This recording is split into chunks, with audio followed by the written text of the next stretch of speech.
Hello everyone, I'm really glad you're here. Tonight, I want to help you let go of the day and ease into rest. I know many of you use these videos to fall asleep, and it means a lot to be part of your nightly routine.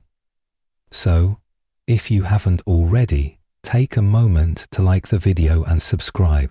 It truly helps. Now, settle in, close your eyes, and let's begin.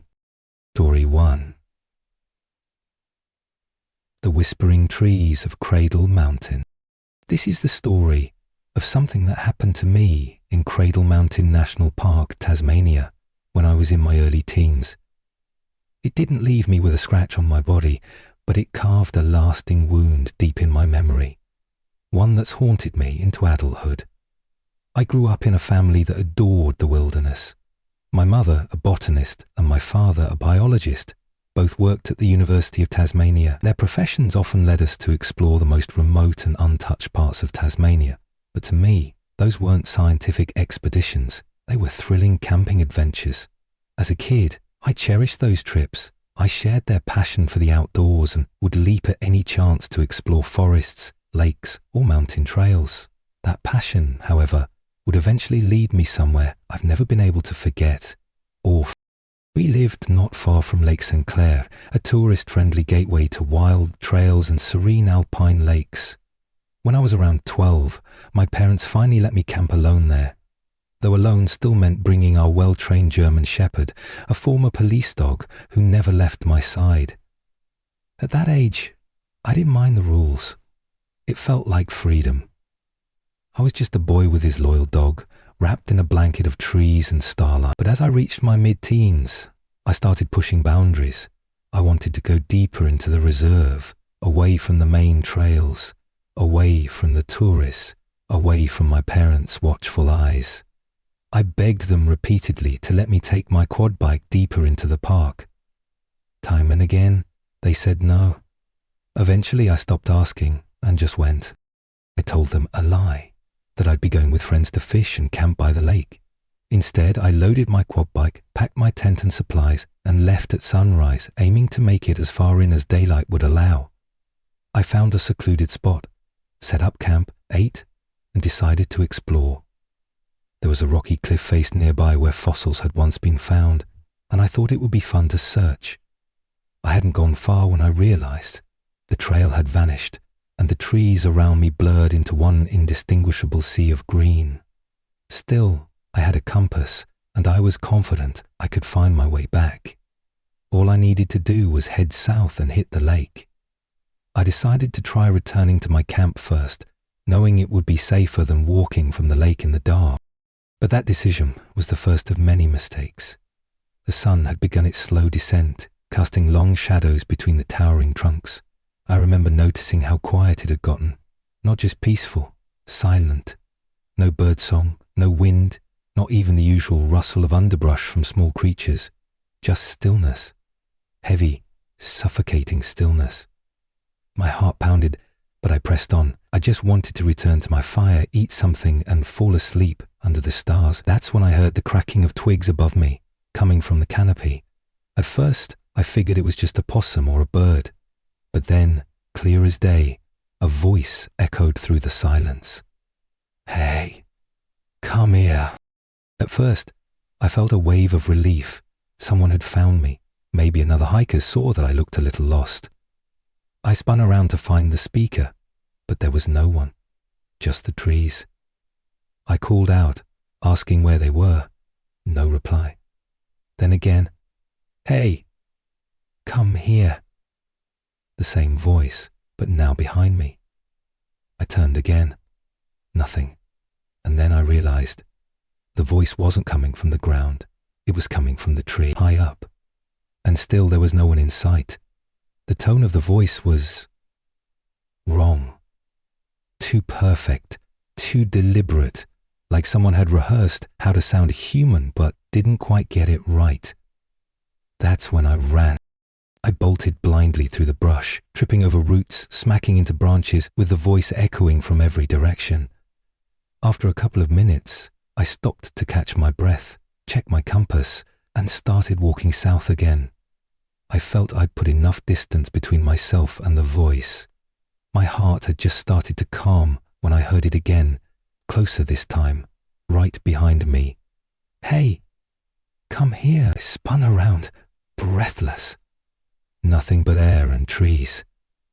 I sprinted again, and this time I didn't stop. The branches slapped my arms and face. My legs were scratched and sore, but I didn't care. I ran until the trees thinned out and I saw the glimmering surface of the lake ahead.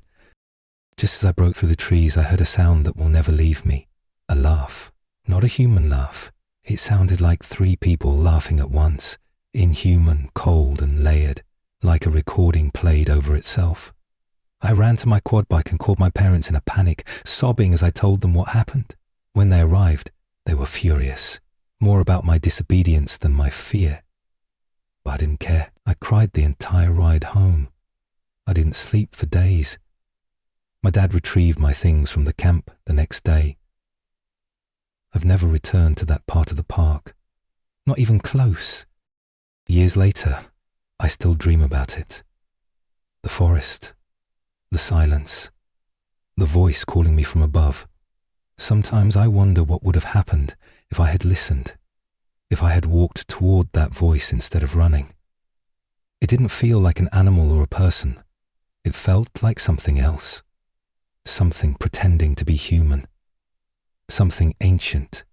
Or maybe something that was never meant to exist at all. I've read stories online of others experiencing strange things in the wild, especially in untouched parts of Tasmania, and it gives me some small comfort.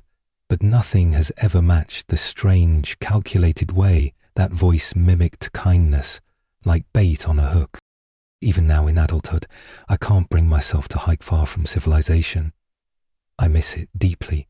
The serenity, the thrill of exploration, the smell of eucalyptus in the cold morning air. But I can't ignore the memory. Something took that peace from me, replaced it with dread. And even though it never laid a hand on me, it left a scar that won't fade. Sometimes on cold, quiet nights, I can almost hear it again. Isla, hey, come here. And when I do, I close the window, turn on the lights, and remind myself, no matter how calm the wilderness may seem, it remembers. Story 2. The house that scratched back. For the past 14 years, I've lived in the same house. It's not old or creepy by any stretch of the imagination, just a regular, mid-80s American family home in a quiet rural neighborhood. The kind of place where people walk their dogs without leashes, where neighbors leave their garage doors open during the day, and where 2 massive mastiffs patrol our yard like gentle giants. For the last 12 years, life here has been peaceful, predictable. But during our first 2 years in this home, something was off. Not just a little off. There were moments when reality bent in ways that logic couldn't mend. And it all started with something as simple as our front door refusing to stay closed. At first it was minor. We'd be in the kitchen, eating dinner, and the door would slowly swing open with no warning, as though someone were stepping inside. We blamed the wind, poor hinges, maybe even the fact that we hadn't yet gotten into the habit of locking our doors consistently. But tightening screws and replacing the knob did nothing. My husband went to Lowe's, bought an entirely new handle and lock system, and we installed it thinking the problem was solved. Weeks passed. Then, one evening as we all sat together watching a movie, the door creaked open again. This time we looked at each other and knew. It wasn't the wind. It wasn't bad craftsmanship. Something was wrong. Then the animals began reacting. Our cats, always aloof, began tracking unseen movement in perfect unison, their heads darting across the room as though watching something we couldn't see. The dogs, usually lazy and affectionate, would suddenly leap to attention, hackles raised, growling toward empty corners. It wasn't every day, but often enough to feel disturbing. Our pets were trying to tell us something they sensed before we could, something that made their instincts go rigid. Even though I told myself it could be mice or raccoons outside, in my heart, I knew they were sensing something deeper, something colder. But it was the holidays that brought the truth out into the open. A year and a half after moving in, we were cleaning up the living room late one night. The kids had gone to bed and my husband and I were preparing to turn in. That's when the door opened again, wide and sudden as though shoved. It had been a long time since it last happened, so I brushed it off and locked the deadbolt. We turned off the lights, climbed into bed and put on a movie to lull ourselves to sleep. Just as I was beginning to drift off, a violent crash echoed from the hallway, shaking me into full alertness. My husband bolted upright, grabbed a flashlight and went to investigate. He returned from the bathroom looking pale and confused. One of our holiday decorations, a porcelain snowman that had been sitting on the back of the toilet since Thanksgiving, was shattered on the floor. He said it hadn't simply fallen. It looked as though it had been hurled violently. The crash was too loud, the pieces too scattered.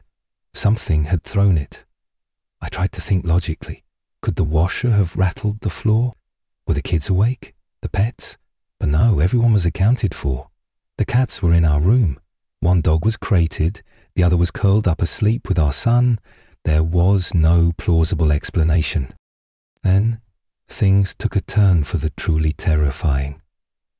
As my husband cleaned up the shattered snowman, he let out a yelp and stumbled back into the bedroom, trying desperately to pat at his back, yelling that it was burning.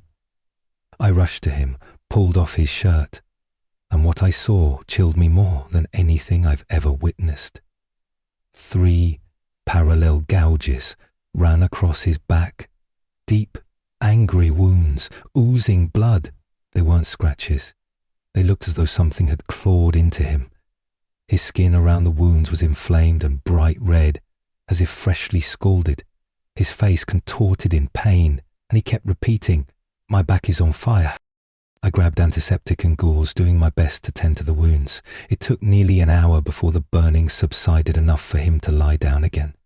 But the most disturbing part came next. When I picked up the t-shirt he had been wearing, expecting to see slashes torn through the fabric, I found nothing. No rips, no tears, just faint blood spots on the inside. The fabric was untouched, as though the claws had passed through it like mist and only torn into flesh. It made no sense. There was no corner or edge he could have scraped himself on, no logical way to explain how he got injured.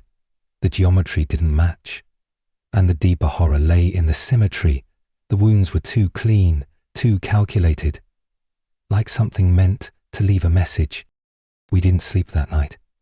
I was too shaken. After cleaning the blood, I sat up in bed and prayed aloud, something I hadn't done in years. I begged for protection, not just for us, but for the kids. I even tried rebuking whatever force had followed us into this home, telling it out loud that it wasn't welcome. I didn't expect it to work, but I had to try.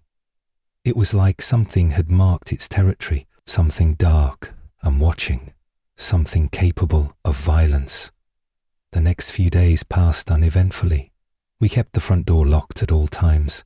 My husband's wounds slowly healed, but the scars remained, not just on his skin, but in our minds.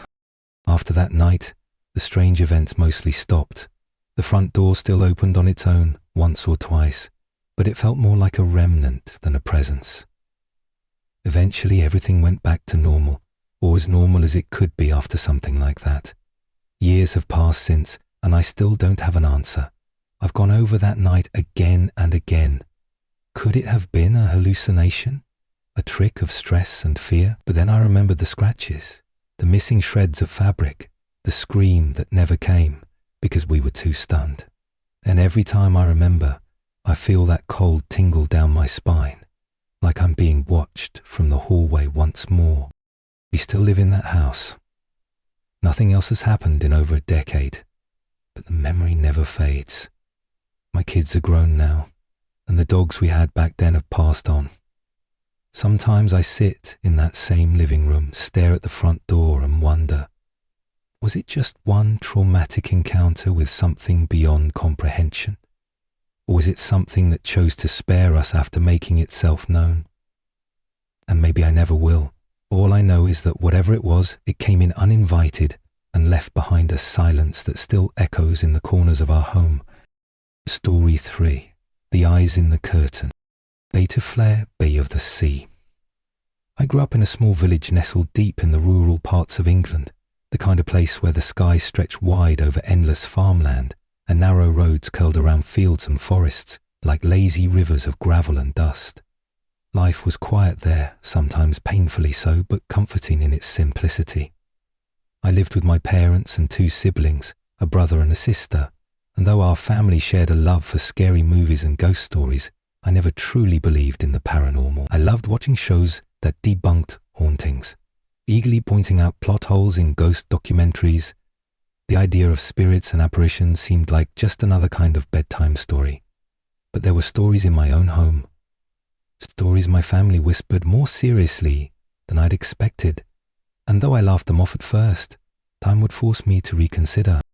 My sister and mother both claimed to have seen a ghostly figure of a farmer, tall, lean, and always silent, lingering near doorways before disappearing in the blink of an eye. My mother also had recurring dreams of twin girls standing motionless beside her bed, watching her through the veil of sleep.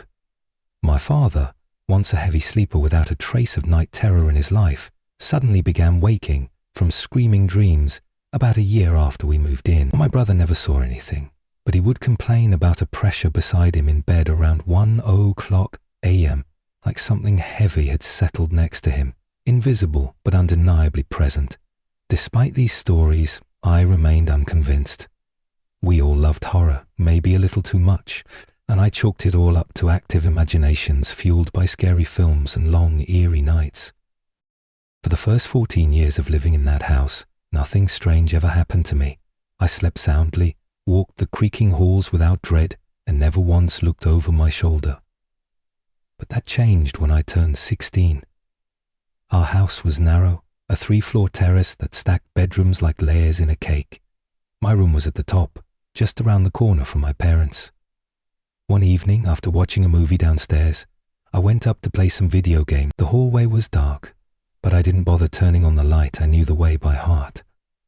As I reached the halfway point on the stairs, a blinding flash of blue light exploded from the floor above. It wasn't lightning or a flickering bulb. It was vivid, almost electric, lighting up every detail of the hallway and both bedrooms. It came from my room. I froze, then bolted back downstairs, heart hammering against my ribs. I tried to reason it away. Maybe a police car had passed silently on the street outside, its sirens casting eerie reflections through the windows. Maybe it was a power surge. Eventually, when my parents went to bed, I followed. I hesitated at my door. It was closed. I stood there, unsettled, but forced myself to open it and step inside.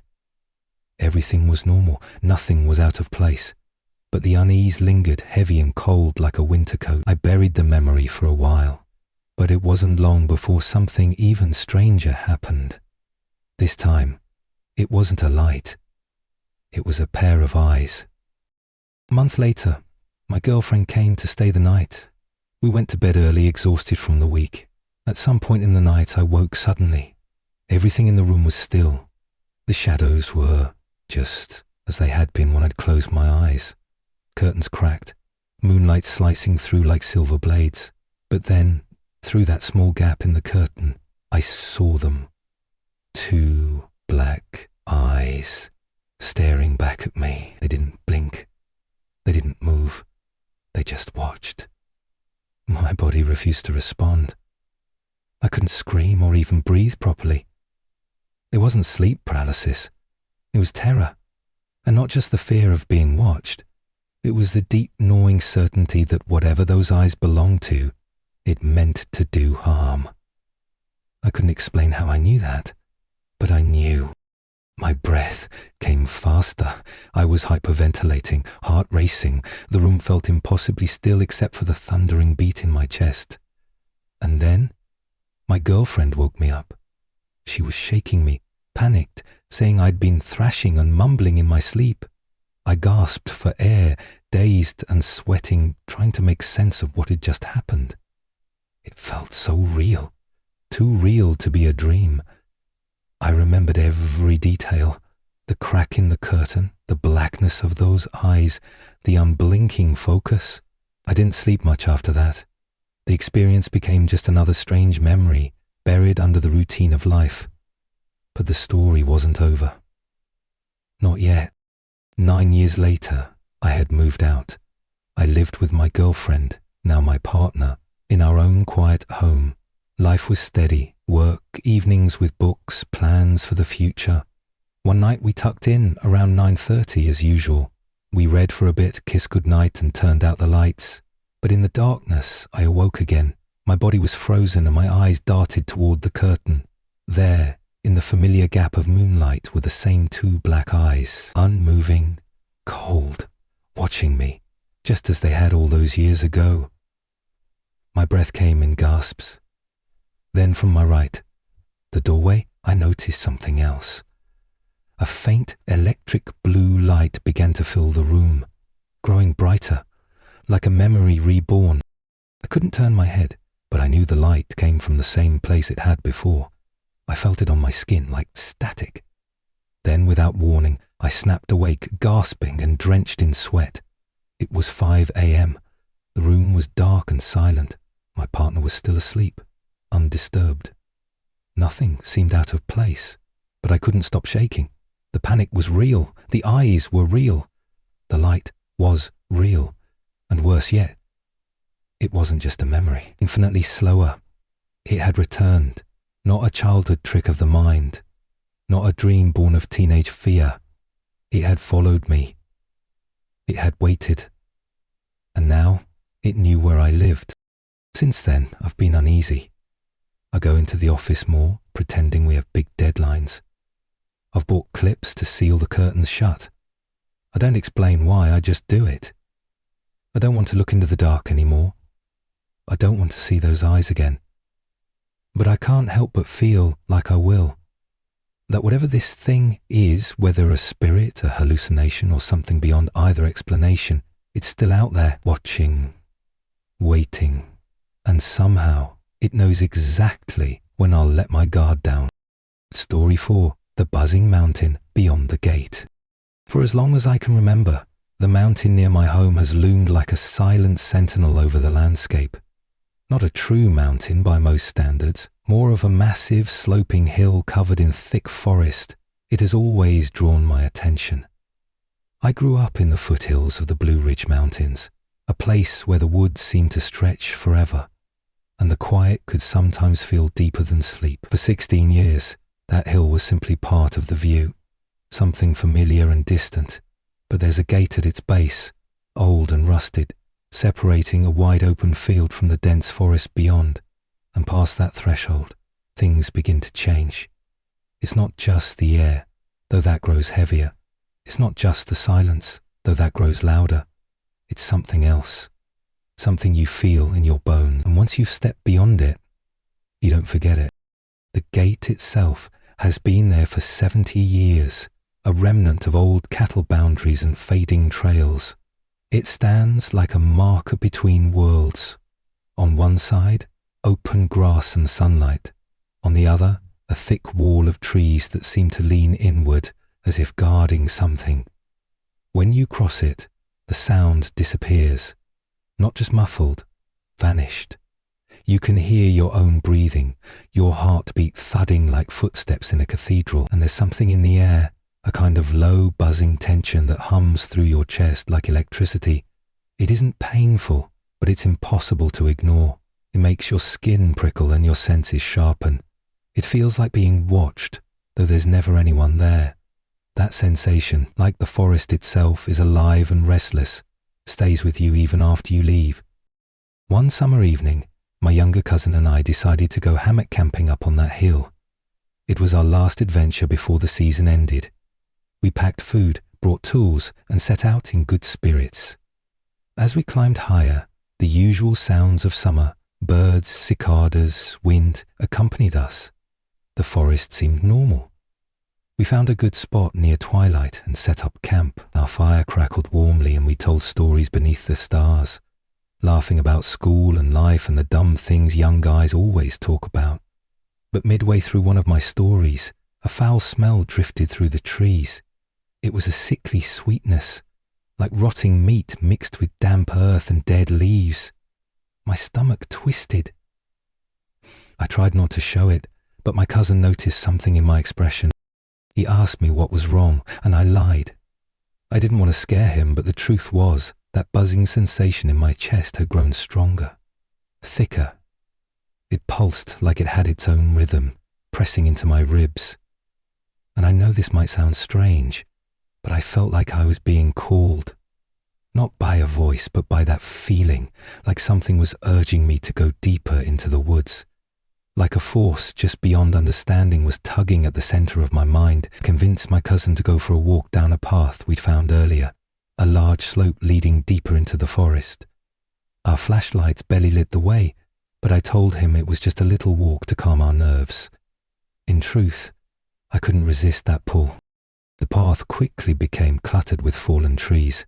At first it was just one or two, easy to step over, but the farther we walked, the more trees blocked our path, as if something didn't want us going further, or worse, wanted us to try. Eventually we came to a tangled mess of downed trees, piled unnaturally, almost like a barrier. My cousin stopped. "We could get seriously lost," he said. Something snapped inside me at that moment. The buzzing became nearly unbearable, crawling under my skin, digging into my muscles, and then the smell returned, stronger than ever. That same rancid, earthy stench. That was when I turned and started walking back. Fast, then faster, and soon I was running. My cousin didn't even ask why. He ran too. I didn't speak as we hurried back to camp. I couldn't. My mind was screaming that we weren't alone. I don't mean that someone was following us. I mean something was around us, pushing us, driving us to leave. The forest felt too tight, the darkness too thick. Every sound vanished except our footsteps and breath. When we reached the firelight, I finally stopped. I tried to slow my breathing. My cousin kept asking why I ran. I told him it was just a gut feeling. But we both knew that was a lie. Something had changed in the woods. Something had taken notice of us, and we weren't welcome. That night, we lay in our hammocks pretending to sleep. The woods had gone dead silent. Not a single cricket, not one rustle of leaves. The kind of silence that presses against your ears, making you aware of every breath. I stared up at the sky through the trees, wondering what would have happened if we hadn't turned around. What was beyond that last barrier of fallen trees? I didn't want to know. I just wanted the sun to rise. Every small sound became a question. Every creak of the forest floor, every groan of a branch shifting in the wind. But the wind never came. The air stayed still, thick like syrup. We made it through the night. Nothing physical ever came for us. We didn't hear voices or see figures, but the fear was real. It was deeper than any monster story or nightmare. It was the kind of fear that wraps around your soul and whispers that the world is not as empty as it seems. In the morning, the forest came back to life as if nothing had happened. The birds sang, the breeze returned, but we both knew better. The mountain had let us leave. That's all. It hadn't forgotten us. It had simply released us. For now. I've returned to that gate a few times since, standing just before the threshold, looking into the dark wall of trees. But I've never crossed it again. Not since that night. I don't need to. Whatever waits beyond that line, whatever watches from the shadows, already knows me. I can feel it even now, years later, in dreams and quiet moments when the air grows still. I feel that buzzing again, low and steady, like a call I've learned never to answer. Because on that mountain, past the gate, the woods aren't just old, they're alive. And they remember. Story 5. The Woman Behind the Door. It was around 2007 when the first truly eerie experience of my life took place, an experience that has lingered in my memory like a shadow that never quite leaves. I was in my room, a quiet evening like many others, playing my favorite video game at the time, Risen. The light from the screen bathed my room in a bluish hue, and the sound of the game filled the silence. At some point, the doorbell rang. I didn't think much of it. My friend, who was visiting, had gone to answer it. But when it rang again and again and again, I started to feel that something wasn't right. My friend returned, visibly shaken, eyes wide and face pale, telling me that she had seen something she couldn't explain. She said it felt wrong, like something wasn't human. Curiosity tugged at my nerves. I went with her to the front door, more skeptical than scared, but something inside me was unsettled. My friend had told my mother as well, and now all three of us stood near the door, unsure of what was happening. We lived on the 5th floor of an apartment building, and just outside our door was a narrow stairwell leading up. When I peeked out through the peephole, I saw her, a woman dressed in traditional clothing, a blue and white salwar kameez, standing just a foot away from the door, leaning silently against the wall. Her face and feet were obscured, like her presence had been intentionally blurred. There was nothing outwardly violent or terrifying about her posture, but something about her stillness made my chest tighten. I opened the door, slowly, expecting her to react, but when the door was open, she was gone. I stepped back, confused, and closed the door again. When I looked through the peephole, she had returned to her place, still unmoving. I repeated this a few more times. Open the door, nothing. Close it, she reappeared. It wasn't a trick of light. It wasn't a prank. She was there. And yet, somehow, she wasn't. My hands trembled as I checked the keyhole, half expecting it to be tampered with, but it was clear. There was no logical reason for what we were seeing. My fear deepened, heavy like wet wool, and I locked the door again, stepping back, not knowing what else to do. The atmosphere in our apartment changed immediately. It felt colder, as if something had sucked the warmth from the walls and filled the air with a silent dread. My room, usually a place of comfort, now seemed darker, as if the shadows themselves had grown thicker. The doorbell rang again, repeatedly. My mother told us to ignore it, which somehow made it feel worse, like we were surrendering to something we didn't understand. My friend, unable to resist, checked the keyhole once more. She stepped back quickly, eyes wide in terror. She said she saw an eye staring back. A human eye, but not one she could recognize. It was bloodshot and leaking crimson tears, watching us from the other side. I wanted to believe she was making it up, but the trembling in her voice told me otherwise. Eventually, we called security. A guard came and searched the hallway. He found no one, but near our door he did discover something bizarre, a tightly sealed plastic bag filled with water. We had no idea what to make of it. Was it some strange ritual object, a prank left by a neighbor? The guard offered no explanation, only a shrug and a warning to keep our door locked. After that night, the bell stopped ringing, as if whatever had been visiting us had grown bored or satisfied. But even in the silence that followed, none of us felt truly at ease again. Something had reached into our lives, briefly and without permission, and left a scar of uncertainty in its wake. But that wasn't the end. A few days later, I checked the peephole again, more out of habit than suspicion. No one was there. I relaxed and turned away, only to look again moments later and find her back. Same position, same outfit, same haunting stillness. At that moment, I knew something was playing with us, toying with our fear. I stopped checking the peephole after that. I didn't want to see her anymore. The less I looked, the less I felt that pull. A part of me still feared that every glance might invite her closer. Then the power went out. The apartment fell into pitch blackness, broken only by the flicker of candlelight. My mother had to run an errand and took my friend with her, leaving just me and my younger brother at home.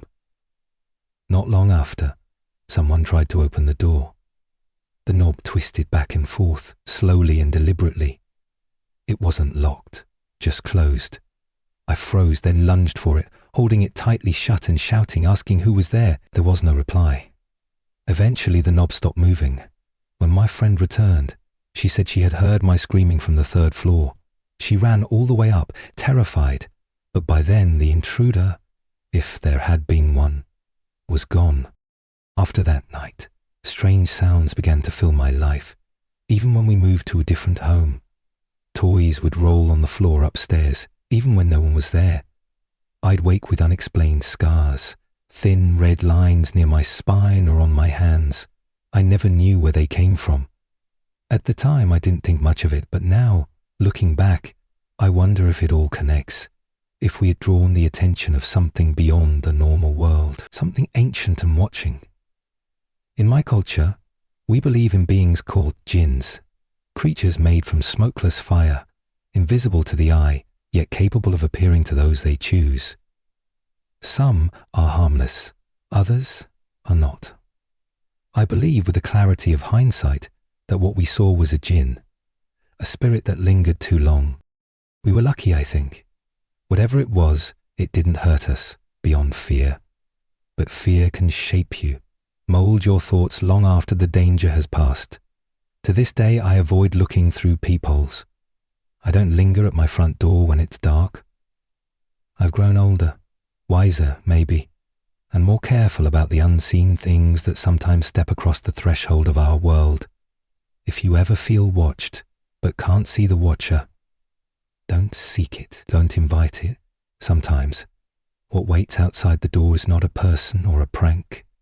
Sometimes, it is something that was never meant to be seen at all. Story 6. The Closet and the Lightning McQueen Shoe. When I was 8 years old, I lived in a modest house in Glendale, Arizona, with my mom and little sister. The neighborhood wasn't the best, but it was what we called home. At the time, I didn't believe in the paranormal. My world revolved around school, cartoons, and soccer games in the backyard. For the most part, everything was quiet. That is, until my older sister and her children moved in with us. She had 4 kids, and we had a spare room that she took over since my younger sister refused to sleep anywhere but in our mum's bed. It was crowded, but it was still home. What we didn't know then was that her arrival would stir something long dormant in the house. Something small at first, like footsteps overhead or the sound of our soccer ball rolling on its own. But it wouldn't stay small for long. The first thing I noticed was the noise outside. Sometimes at night, we'd hear someone walking across the roof. There'd be loud, purposeful steps, like someone pacing. It didn't sound like a cat or even raccoons. It sounded like a person. Other nights we'd hear the soccer ball being kicked against the side of the house. We'd peek out the window, expecting to catch someone in the act, but the yard was always empty. Our fence was locked. The back gate creaked open only with a fight. And yet the sounds persisted. It was as if someone, or something, was trying to be noticed without ever being seen. I tried brushing it off as just part of living in a crowded house in a noisy neighborhood, but deep down, I felt the chill starting to settle in my spine. And one night, everything changed. My sister screamed from her bedroom, a sound that shattered the stillness of the house like glass. We all rushed in, confused and afraid. Her kids were crying and she was holding one of them, her 3 or 4-year-old son, who had locked himself in the closet. When we asked him why he did that, he looked at us with the calmness of a child who didn't yet understand fear and said something that froze us. I was talking to the little boy in the closet. We stared, unsure what to say. He wasn't joking. His voice was too innocent, too genuine. Then he added something else, something that sent a ripple of unease through everyone in the room. "Check the roof," he said. "That's where he is." The next morning, my mother asked me to climb onto the roof. I was small enough to be lifted through the trap door and light enough to move around safely. I didn't expect to find anything. Maybe a loose shingle, maybe a bird's nest.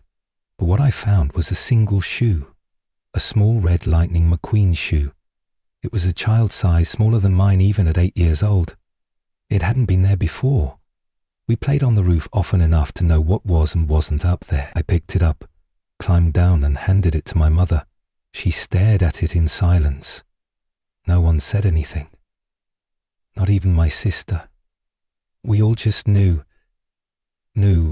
whatever was going on wasn't our imagination. It wasn't a game. Something was very, very real. My mother later called the landlord to talk about some repairs we needed and mentioned, almost casually, what had been happening in the house. She didn't expect much, but what the landlord and her husband said next changed everything. They paused, looked at each other with a kind of quiet sorrow, and finally confessed that they'd had a son, a young boy who had been very ill. He had died in the home. My mother didn't say a word. Instead, she reached into the drawer and showed them the Lightning McQueen shoe. The couple stared at it with a stunned look, as if seeing a piece of their son's soul made tangible once again. They didn't cry, they didn't get angry. They just asked, very gently, if they could take the shoe with them. They left quietly after that, the shoe wrapped in a small towel, and from that day forward everything stopped. The noises, the ball, the footsteps on the roof. Even the closet stayed quiet. It was as if that one act, returning the shoe, had closed a door that had been cracked open for too long. We never heard or saw anything again. The little boy in the closet was gone, and the house felt like ours once more. I don't know what that means, not exactly. I've told myself a dozen stories to explain it. Maybe he was just lonely. Maybe he was looking for something familiar. Or maybe, just maybe he'd been waiting for someone to find that shoe and bring it home. For years, that story stayed with me. It wasn't just what we saw or heard, it was the feeling, the certainty that someone else had been there with us. Someone who had once lived and loved, and who now lingered quietly, waiting to be remembered. I've had other experiences with the paranormal since then, but that one remains the most bittersweet. It didn't feel evil. It didn't feel malicious. It felt sad, tragic, like a child looking for comfort in a place that had long moved on without him. And maybe, in some strange way, we gave that comfort by finding what he left behind and returning it to the people who loved him most. Sometimes I wonder what would have happened if we had ignored him, if we had dismissed the sound of the ball or the pounding on the roof. Would things have gotten worse? Would he have become angry? Or was he always just waiting patiently, watching from the shadows, hoping someone would listen? I don't have the answers, but I do know that our lives changed after that. Not just the quiet in the house, but something deeper, and became more aware, more sensitive, more open to things we couldn't explain. And maybe that's what he wanted all along, for someone to hear him.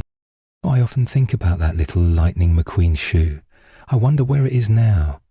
Maybe it sits on a shelf in that couple's new home, a quiet reminder of their son. Or maybe it's gone, buried with him, or left in a box of memories that no one opens anymore.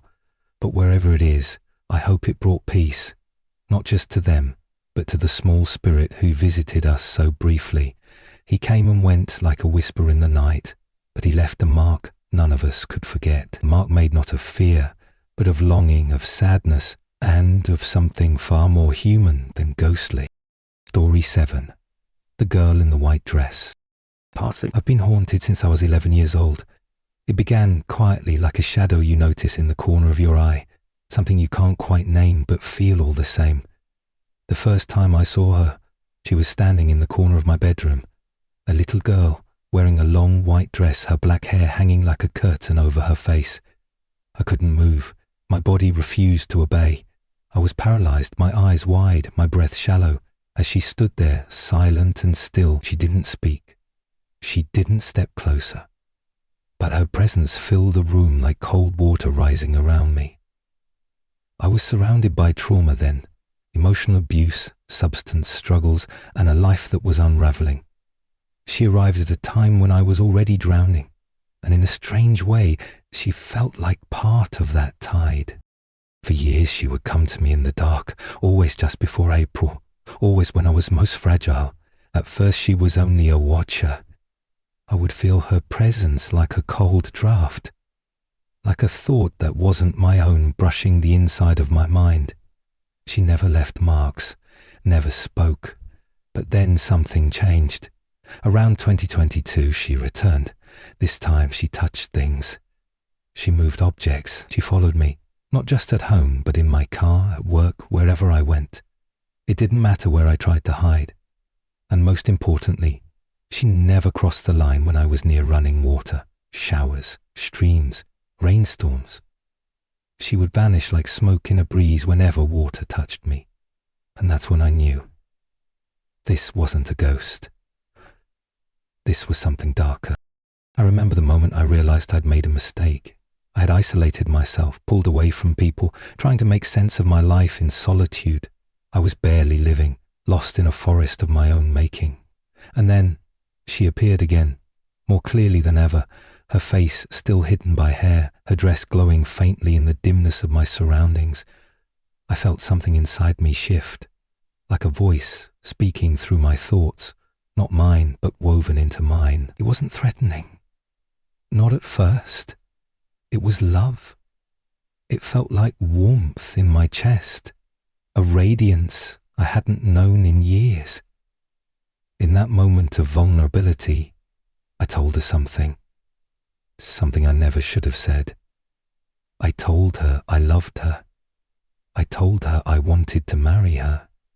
And I told her that from the shower, where she couldn't touch me, that was the turning point. After that, everything changed. The love vanished, the kindness dissolved, and what came in its place was rage, disgust, intrusion. Her presence became invasive, her visits turned violent. Not in physical damage, but in psychological torment. She would flood my thoughts with obscene imagery, violent impulses, horrifying visions. They weren't mine, I knew that. They didn't belong to my heart or my mind, but they were inside me and I couldn't force them out. She whispered things I can't repeat. She planted seeds in my imagination that bloomed into unbearable mental pain. I stopped being able to function around people. I couldn't look at anyone without some intrusive thought clawing into my awareness. She had become a parasite in my own head. Every April, it begins again. Like a ritual, she returns. She's no longer a child. She has aged with me. Now she appears as a woman, one who mirrors my own age, as though she's grown alongside me in some twisted reflection. She comes while I sleep, paralyzes my limbs, takes control of the stillness in my body. I felt her move my arms, make my head twitch violently like something out of a horror film. My body, lifeless and still, becomes hers to manipulate. Sometimes she doesn't move me at all. Sometimes she just leans close and whispers my name in a voice that sounds kind, but isn't. The worst part is how normal it's become. I expect it now. Every April, like a second birthday, cursed and inevitable. There are nights when I dream that she's someone else, that there are two entities, one who loved me and tried to comfort me, and one who took her place.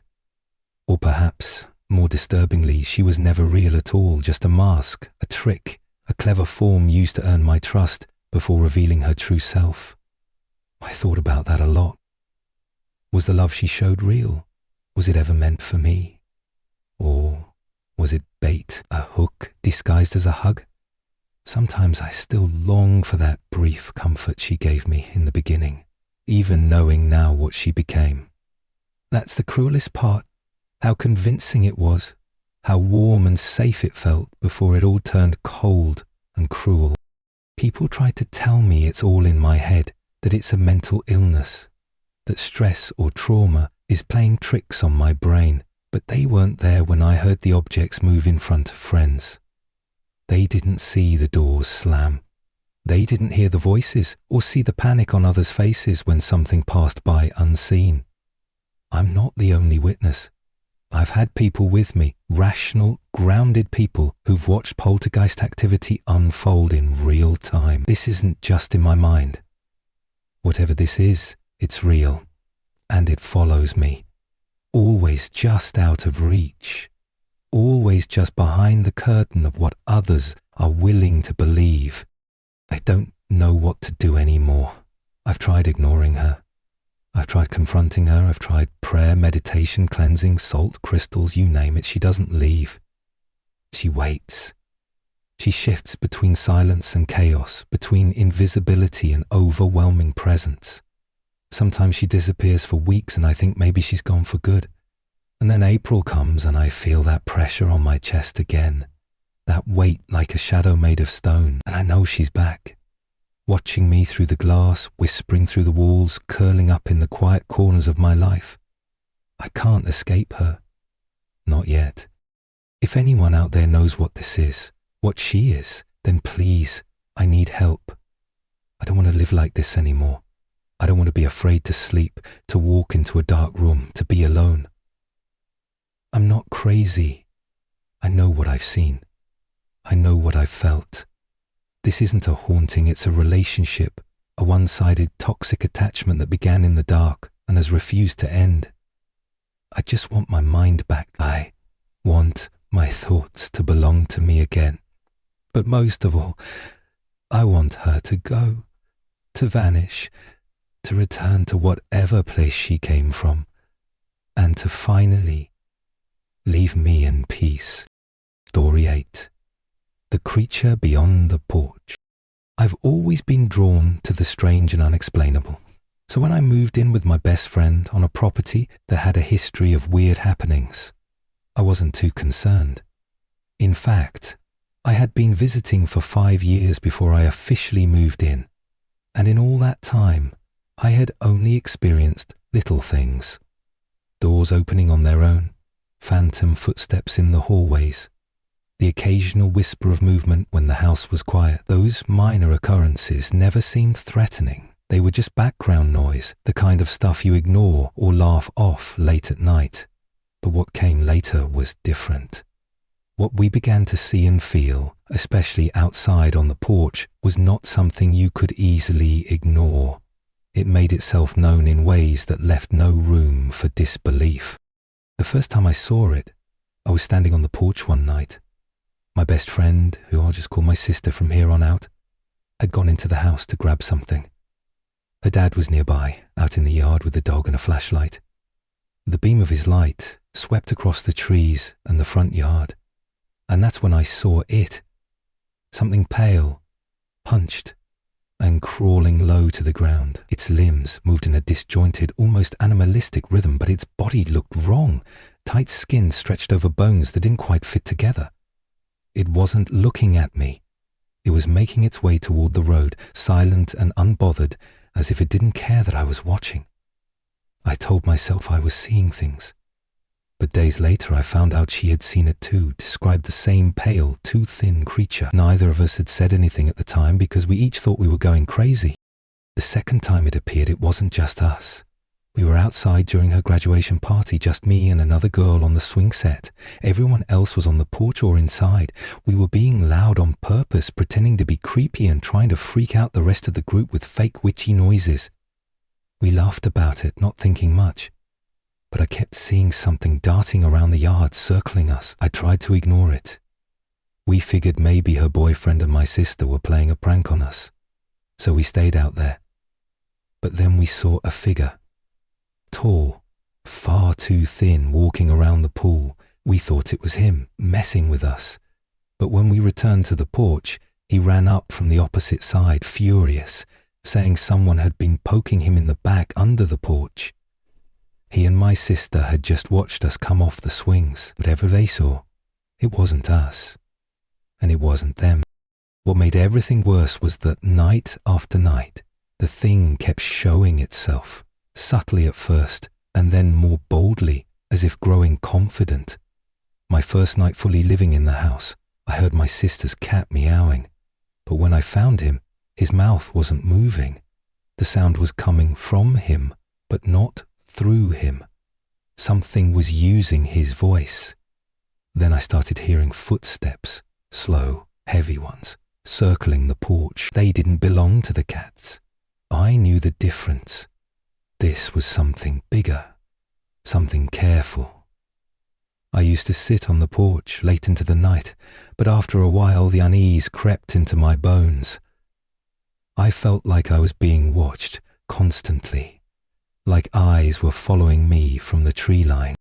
The worst night came when we were all sitting in the hunting blind, my sister, our friend Sean and me. We were joking about the creature, mocking it, trying to laugh off our fear. My sister stuck her hand out of the blind, only to jerk it back, screaming that something had touched her. I tried to rationalize it, probably a bug. But then we heard a male voice, deep and clear, speaking from just outside the tent. We couldn't make out what it said, but it was unmistakably human, unmistakably real. I called out, thinking maybe it was her dad playing a prank. Silence. Then whispering, low, unintelligible, but unmistakably mimicking Sean's voice. Only Sean wasn't speaking. He was right next to us, staring in confusion and fear. We all knew it then. Whatever it wasn't trying to hide anymore. It wanted attention. It wanted us to see it, to hear it, to acknowledge that it was there. That night, the porch light came on by itself, something that normally took a miracle to trigger. We packed up and rushed inside, our nerves shot. A few days later, we went back out to the porch and stopped cold. In the middle of the wooden boards, wrapped in newspaper, was a chunk of raw meat. It hadn't been there before. We had been outside for hours and the snow would have covered it if it had been sitting there, but there it was, fresh, bloody and cold. The newspaper wasn't even wet. We asked her dad, but he knew nothing about it. No one in the house had done it. We were being warned. Or worse, invited. Not long after that, we noticed footprints, huge ones leading up to our bedroom window. Long, thin, almost clownish in shape, but too deep and wide to be a prank. And there was no trail. No prints leading to or from the spot, just a single set standing still outside the glass. That night, we realized something had been watching us sleep, and we had no curtains. That image stayed with me, knowing something had been standing just feet away, unseen, while we laughed and slept. Pretending it wasn't there didn't make it go away. It only made it braver. Later, things got worse. The voices returned. The presence grew heavier.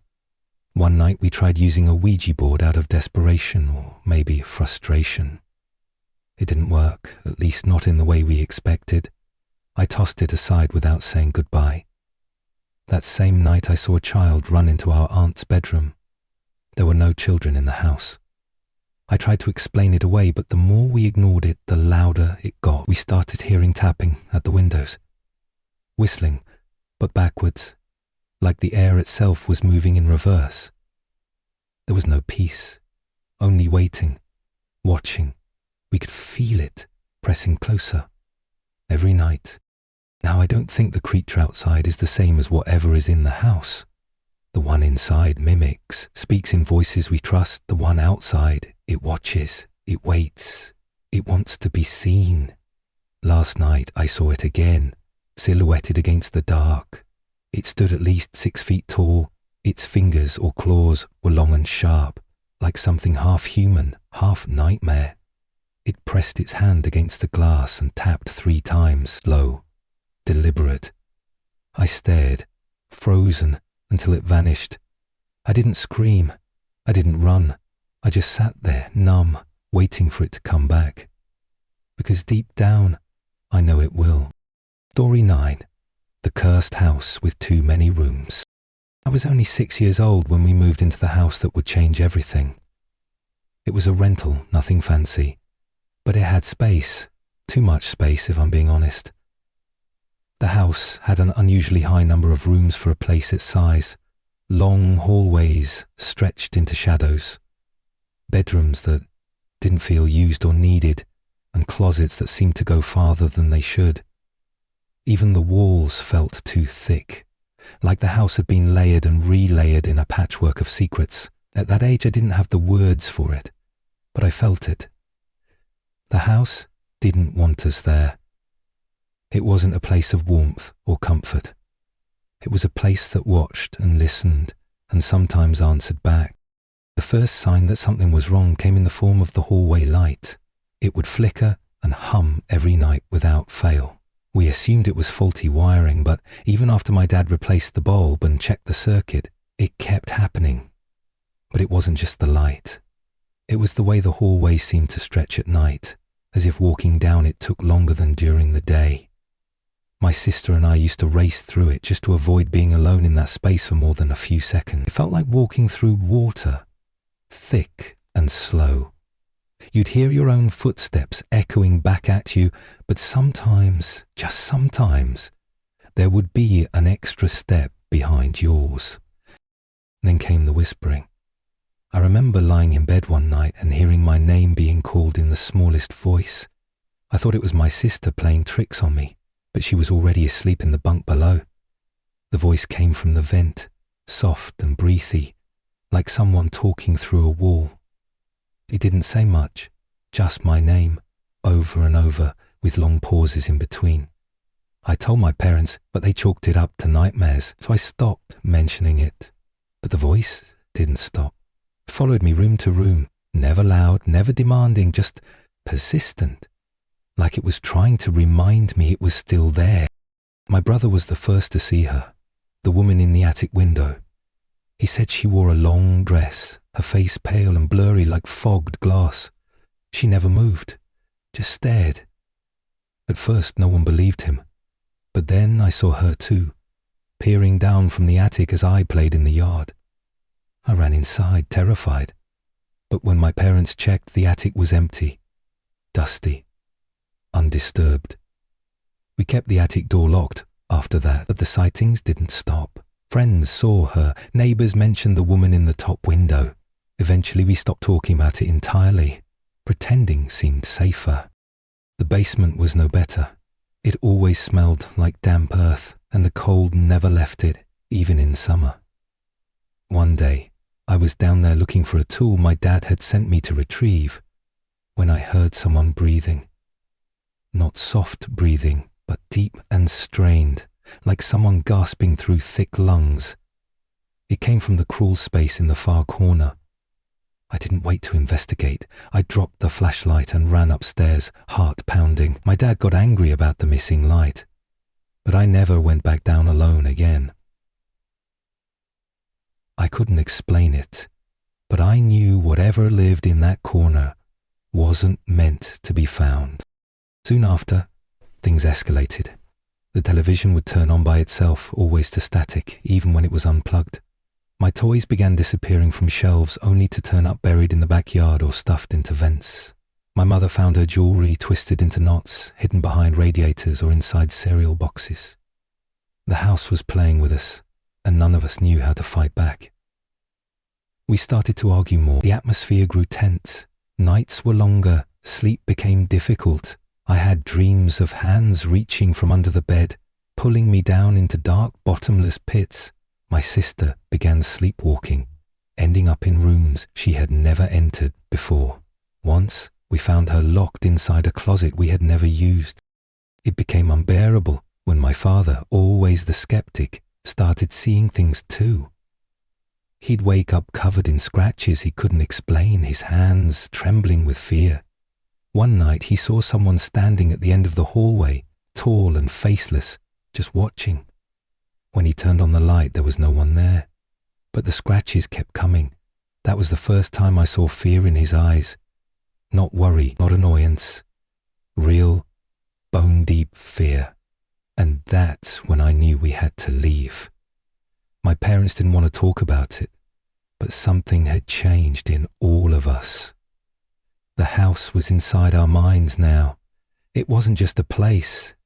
It had become a part of who we were. When we finally moved out, it wasn't dramatic. We didn't have a priest come bless the walls. We didn't scream or cry or pack in the middle of the night. We just left, quietly, carefully, as though not to wake something sleeping beneath the floorboards. Years later, I visited the house again, just to see. It looked the same. Still too many rooms. Still that same attic window blank and staring. But the woman was gone, or maybe just hiding. I didn't stay long. I couldn't bring myself to knock. As I walked away, I felt something shift in the air behind me, like breath. Or maybe memory. To this day, I don't know what that house really was. A glitch in space, a haunted echo, something older than either. All I know is, it wasn't just haunted, it was alive. It grew stronger from being ignored. It fed off secrets and silence, and now Whenever I enter a new home, I listen. I count the rooms. I check the windows. I don't listen to the plumbing or the vents too closely, because I know the signs now, and I know that some houses don't forget the people who leave.